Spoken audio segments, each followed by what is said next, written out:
The नीति अग्रवाल कह रही हैं, अरे कुछ मत बोलो, इस गवार को पता नहीं कौन सा लाइमलाइट चाहिए, इसको कोई कुछ क्रिटिसाइज कर दे तो बवासीर करा देती है।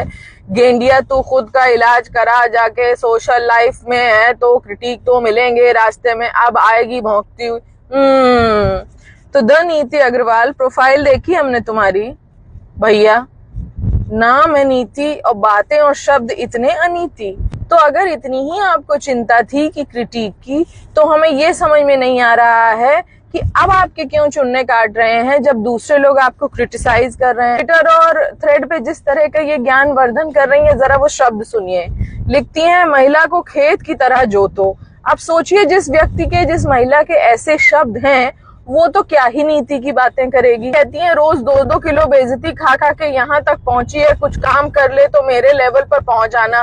तेरी जैसी 10 भैंसों को पालती हूँ। मतलब अगर आप 10 भैंसों को पाले हो तो क्या आपका चट्टा वट्टा तबेला बेला है क्या कुछ। फिर कह रही है, जितना यहाँ नाच के कमाती है ना तुझे फेक, उतना मेरा ITR रिटर्न। बहुत कम पैसे कमाती हो फिर तो तुम दीदी, क्योंकि दीदी हम तो बहुत गरीब हैं, हम इतना नहीं कमा पाते हैं जितना तुम्हारा ITR रिटर्न। मतलब फिर तो तुम बहुत कम रिटर्न भरती हो, फिर तो बहुत गरीब है हम, यानी तुम्हारा ITR रिटर्न बहुत कम है। फिर क्या क्या अनर्गल लिखे जा रही, मैं मर्दाना हूं या जनाना, ये तू शीशे में खुद की शक्ल देख के समझ। दीदी कौन से वाले नशे पे हो यार?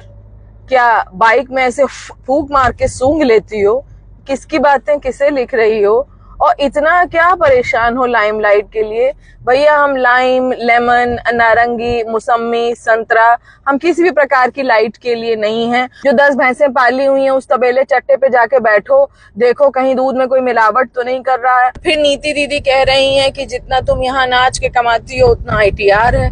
वैसे तो बड़ी चमत्कृत करने वाली बात है, लेकिन दीदी इसके लिए हमारे मन में एक शंका उठी है कि जो तुम ट्विटर पे इस तरह के हेट कमेंट नॉनसेंस लगातार कुछ ना कुछ लिखे जा रही हो, तो हमें ये पूछना है कि ये जो ITR भरती हो, क्या ये उस हेट कमेंट की कमाई से भरती हो? और ईश्वर की असीम अनुकंपा से हम मनुष्य योनि में पैदा हुए हैं, हम क्यों ऐसा करेंगे भौंकने का? माँ सरस्वती का आशीर्वाद है हमारे ऊपर कि हमारे पास वाणी है और शब्द हैं और अच्छे शब्द हैं बोलने के लिए।